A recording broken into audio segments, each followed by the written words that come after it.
এই গানটিতে কণ্ঠ দিয়েছেন হানি সিং নামে একজন গায়ক, এবং এই গানটি রজনীকান্তকে ট্রিবিউট করে এই গানটি করা। মানে তারা তাদের সিনিয়র অভিনেতাদেরও এতটাই সম্মান দেন যে এইরকম একটা বড় সিনেমায় শুধুমাত্র তাকে ট্রিবিউট করে একটি গান করা হয়েছে। এখন আপনাকে প্রশ্ন করতে চাই, গতকাল রাতে ধানমন্ডিতে যারা লুঙ্গি ডান্স করেছেন তারা কারা? আমি এখানে তৃতীয় কোনো পক্ষ এমন কেউ করেছে, আমরা করিনি, ষড়যন্ত্রের গন্ধ, গত 15 বছর এগুলো আমি শুনেছি। আসনাদ আব্দুল্লাহ বেশ শুনেছি। রাত 1টা-2টা থেকে এই গান শুরু হয়।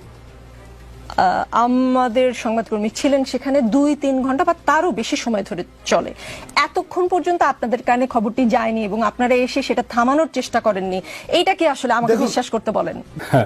মাইয়ার খুব লাগিছে লুঙ্গি ডান্স নিয়ে দেখতেছি। দাঁড়াও মাইয়া, তোমার ড্যাডির লুঙ্গি খুলে দিচ্ছি, আসো। লুঙ্গি ডান্স কেন